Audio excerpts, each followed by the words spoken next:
Geger Cilegon adalah sebuah gerakan perjuangan rakyat Banten dalam rangka merebut kemerdekaan dari pemerintahan Hindia Belanda dan bertujuan untuk mendirikan pemerintahan yang berdaulat sebagai pengganti dari Kesultanan Banten yang telah dihapuskan keberadaannya oleh Kerajaan Inggris pada tahun 1813. Kemudian, sejak saat itu, Banten sepenuhnya berada dalam struktur pemerintahan Hindia Belanda. Di samping itu, Geger Cilegon juga sebenarnya merupakan revolusi pertama bangsa Indonesia dan meletus pada tanggal 9 Juli 1888. Selamat mendengarkan.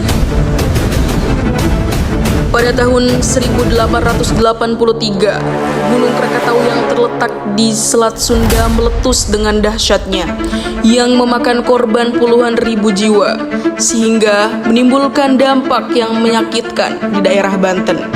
Bukan hanya pada bidang sosial dan ekonomi, tapi juga keagamaan yang terpecah belah. Banyak sekali penyakit berdatangan, daerah kekeringan, rakyat kelaparan, pembantaian sewenang-wenang, sampai kenaikan tarif pajak dari pemerintah Belanda yang membuat rakyat semakin membenci kolonial. Semenjak kedatangan Belanda ke Cilegon memberikan banyak pengaruh buruk kepada masyarakat Cilegon. Salah satu peristiwa kesyirikan yang berusaha dihentikan oleh Kiai Haji Wasyid terjadi di Desa Lebak Kelapa, Kecamatan Pulau Merak, Cilegon, Banten. Rakyat Banten di sana menyembah pohon besar yang dianggap keramat, yang dilihat langsung oleh para sahabat dan pengikut beliau. Kemudian mereka mendatangi kediaman Kiai Haji Wasyid untuk memberitahu hal tersebut. Inilah kisah Geger Cilegon. Assalamualaikum Kiai, pengen ngisungi uning. Lamun masyarakat desa puniki ketinggalane nyembah wiwitan gede sing kuentenane ning pedek pesantren. Waalaikumsalam. Kula pun sampung mireng berita niku sing masyarakat hal puniki boten antup diendahkan terlalu lambat. Kemudian Kiai dan para sahabat mendatangi masyarakat yang sedang menyembah pohon besar. Nyi Halimah, Ki Wasit, napa sing nyai lakokaken ning riki? wit niki keramat pisan Ki. Kula yakin sereng kula ngisungi sesajen, desa kula pun bakal terhindar saking kegaringan lan kelaparan. Astagfirullahalazim. Ingat nyi, nyembah saking selainnya Allah niku kepanjingin yang perbuatan kang syirik. Ampura Ki, wiwitan niki keramat pisan. Nyi Halimah pergi berlalu begitu saja. Kemudian Kiai Haji Wasyid dan para sahabatnya mengadakan rapat untuk menyelesaikan masalah mengenai kesyirikan yang terjadi di desa tersebut. Sang Kiai lebih dulu mengingatkan mereka dengan cara baik-baik. Namun rupanya fatwa dan seruannya tak diindahkan. Akhirnya ia bersama murid-muridnya terpaksa merobohkan pohon yang dikeramatkan tersebut. Sampun pinten-pinten balen diperingatkan, namun warganing desa puniki malah saos nyembah wiwitan. Nyembah ki pohon, nyembah maning Gusti Allah. Lah iya, sapa kun sing ngekon-ngekon nyembah pohon kun? Niku pasti gegareni si Londo. Weh, kakang iki aja sembarangan. Lah, emang kenyataannya begitu? Sudah. Ini bukan saatnya kita berdebat. Ini saatnya kita berbuat agar rakyat tidak tersesat. Betul, Wak. Kita jangan lambat berdiam diri. Tenanglah, nanti malam kita tebang pohon itu. Jangan sampai murka Allah menghampiri desa kita. Pada malam hari, Ki Wasit menebang pohon dibantu sahabat dan para santrinya. Paginya di kantor residen, Gubels dan para bawahannya membicarakan mengenai kejadian penebangan pohon oleh Kiai Haji Wasyid bersama para sahabatnya dan para santrinya. Lapor Tuan, semalam pohon keberuntungan kita telah dirubuhkan oleh Kiai Haji Wasyid. What? Who is he? Siapa dia? Berani-beraninya, saya adalah penguasa di sini. Lalu bagaimana Tuan? Hukuman apa yang pantas mereka dapatkan? Perintahkan mereka untuk membayar denda 7,5 gulden. Penebangan pohon demi menyelamatkan akidah umat Islam di Banten tersebut justru membuat Kiai Haji Wasid harus berurusan dengan pihak Belanda. Sang pemilik pohon yang merasa dirugikan karena kehilangan pendapatannya dari uang sesaji pohon tersebut melaporkan pada Belanda. Keesokan harinya, Goebbels dan istrinya terbangun dari tidurnya karena merasa terganggu dengan suara azan yang berkumandang di masjid. What is it? What wrong? Ada apa? Kenapa? Sam! Sam! Sam! Gordon Morgan, ada yang bisa saya bantu, Tuan? Kau bongkar menara itu. Suara itu sangat mengganggu istri saya tidur. Iya, biar mereka tahu Tuhan itu tidak tuli. Baik, Tuan. Siap laksanakan. Goebbels meminta agar pejabatnya membuat surat edaran larangan azan dan sholawat tarhim dengan suara keras. Melihat kezoliman Belanda yang makin sewenang-wenang, para kiai di Banten mulai merapatkan barisan. Mereka mengadakan rapat untuk melakukan penyerangan terhadap Belanda. Wah Haji, menara Langgar di Jombang Tengah dirubuhkan oleh asisten residen. Goebbels menganggap menara untuk azan mengganggu ketenangan rakyat. Dalam surat edaran ini pun, kita dilarang bersolawat dan tahrim dengan suara keras. Bukan hanya itu, mereka, si Londo, selalu sewenang-wenang terhadap warga desa kita. Ting bating, apa sih pengennya si Londok Wan? Gawe rusuh bae. Ai wanita karo kitekin.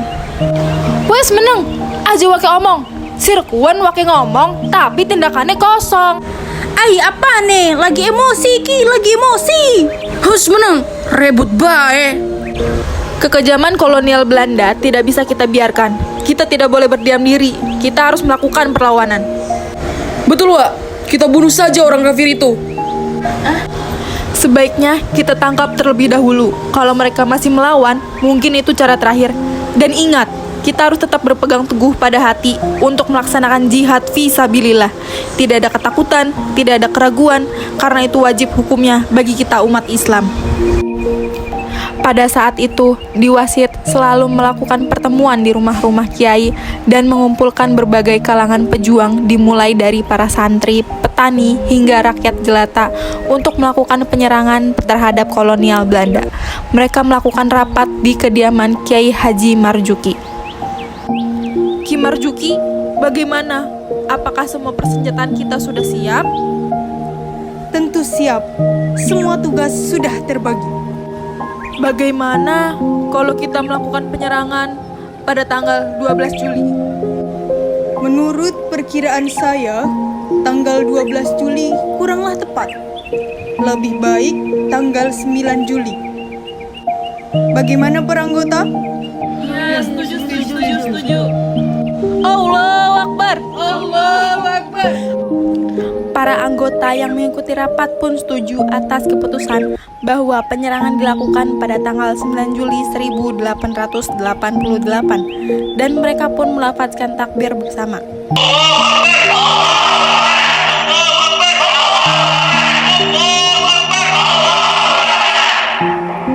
Kemudian pada dini hari tanggal 9 Juli 1888, Kiai Haji Wasid, Kiai Haji Marzuki, sahabat dan para santrinya melakukan penyerangan terhadap kolonial Belanda. Mereka menyerbu kediaman Goebbels. Mereka menyerang para prajuritnya.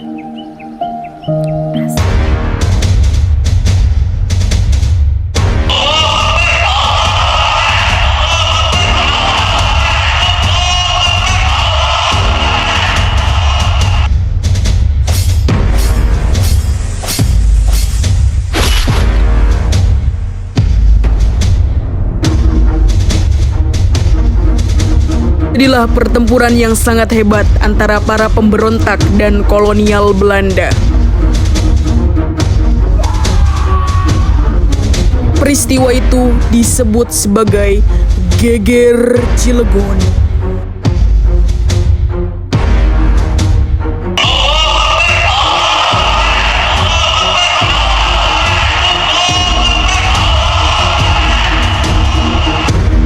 Insiden berdarah di Cilegon pada tanggal 9 Juli 1888 menewaskan istri Goebbels serta 19 tentara Belanda dan melukai 7 orang tentara Belanda.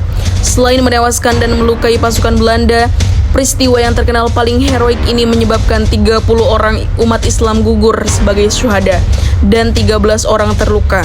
Sementara Goebbels berhasil melarikan diri dan selamat dari penyerangan malam itu. Di akhir cerita, perang telah berakhir.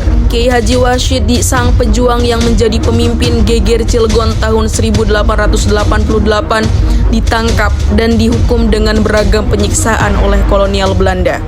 Sejarahnya menjadi hal penting dalam pembangunan Provinsi Banten untuk Republik Indonesia.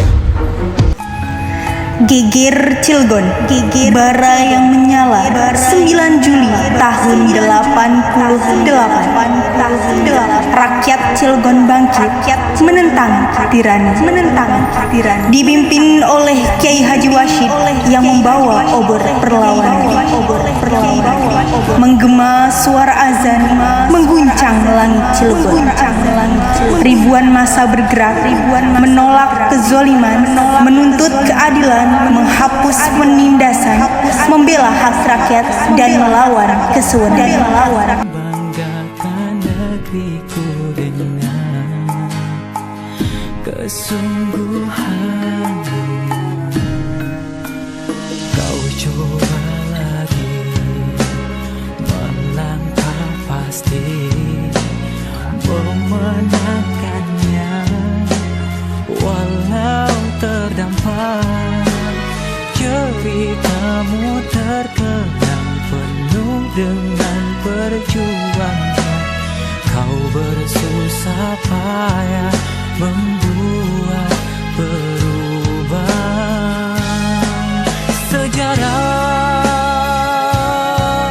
Sejarahmu telah tercipta di dalam negeriku. Sampaikan kebenaran kepada seluruh rakyatmu.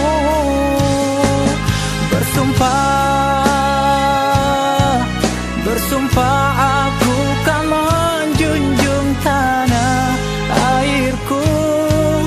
Dengarlah kisah pahlawanku di alunan merdu.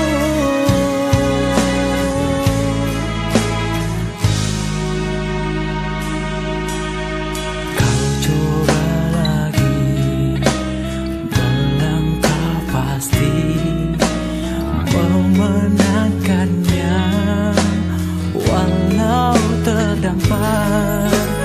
Ceritamu terkenang penuh dengan perjuangan, dan kau bersusah payah membuat perubahan.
Asal-usul kota Cilegon.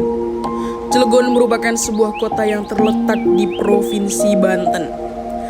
Kota Cilegon dikenal sebagai kota baja karena Cilegon merupakan pusat industri manufaktur baja terbesar di Asia Tenggara. Sekitar 6 juta ton baja dihasilkan setiap tahunnya di Cilegon. Nama Cilegon sendiri diambil dari kata ci atau ciai yang berarti air dan legon atau melegon yang berarti lengkungan. Jadi, nama Cilegon diambil dari kubangan air atau rawa-rawa sesuai dengan kondisi wilayahnya yang memiliki banyak rawa atau kubangan air. Sejarah Kota Cilegon. Kota Cilegon dalam pembentukannya melewati beberapa masa, mulai dari masa Kesultanan Banten hingga masa Reformasi. Pada tahun 1651, Cilegon merupakan sebuah kampung kecil di bawah kekuasaan kerajaan Banten. Ketika itu, Cilegon masih dalam bentuk tanah rawa yang belum banyak dihuni. Namun, sejak masa keemasan Sultanan Banten, dilakukan pembukaan daerah di Serang dan Cilegon yang dijadikan sebagai daerah persawahan dan jalur perlintasan antara Jawa dan Sumatera. Sejak jalur perlintasan dibuka, mulai banyak pendatang yang menetap di Cilegon, dan Cilegon mulai berkembang dengan pesat. Tahun 1816, Hindia Belanda membentuk distrik Cilegon di bawah Kepresidenan Banten di Serang. Tujuan dibentuk distrik Cilegon adalah agar rakyat Cilegon dapat membebaskan diri dari penindasan penjajahan Belanda saat itu. Puncak perlawanan rakyat Cilegon kepada Belanda pun dikenal dengan pemberontakan Geger Cilegon tanggal 9 Juli 1888 yang dipimpin oleh Kiai Haji Wasyid. Sayangnya, dalam Geger Cilegon, Kiai Haji Wasyid dijatuhi hukuman gantung. Memasuki tahun 1962, berdiri sebuah pabrik baja Trikora di Cilegon. Berdirinya pabrik baja ini menjadi babak baru bagi era industri Cilegon. Industri baja Trikora pun semakin berkembang pesat setelah dikeluarkan peraturan pemerintah nomor 35 tahun 1970 tanggal 31 Agustus 1970. Berdasarkan dari peraturan pemerintahan tersebut, pabrik baja Trikora berubah menjadi PT Krakatau Steel. Berkembangnya industri di Cilegon turut berdampak pada sektor lainnya seperti perdagangan, jasa, dan jumlah penduduk yang kian meningkat. Mata pencaharian penduduk Cilegon yang dulunya adalah petani berubah menjadi buruh dan pedagang. Dalam perkembangannya, Cilegon telah memperlihatkan kemajuannya di berbagai bidang, baik pembangunan fisik, sosial, dan ekonomi. Pada era reformasi, pemerintah Indonesia memberikan peluang kepada kota Cilegon untuk mewujudkan cita-cita masyarakat Cilegon. Peluang tersebut diwujudkan melalui Undang-Undang Nomor 22 Tahun 1999 tentang pemerintah daerah semakin memberikan keleluasaan bagi Kota Madya Cilegon. Peluang pun semakin terlihat nyata setelah institusi pemerintah di Kota Cilegon terbentuk, yaitu DPRD Kota Cilegon. Tanggal 27 April 1999 disahkan UU No 15 tahun 1999 tentang pembentukan Kota Madya Daerah Tingkat 2 Depok dan Kota Madya Daerah Tingkat 2 Cilegon.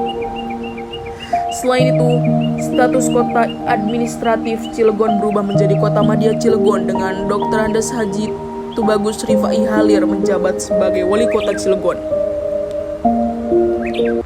Terima kasih para pendengar. Sekian sandiwara radio dari Naracil FM.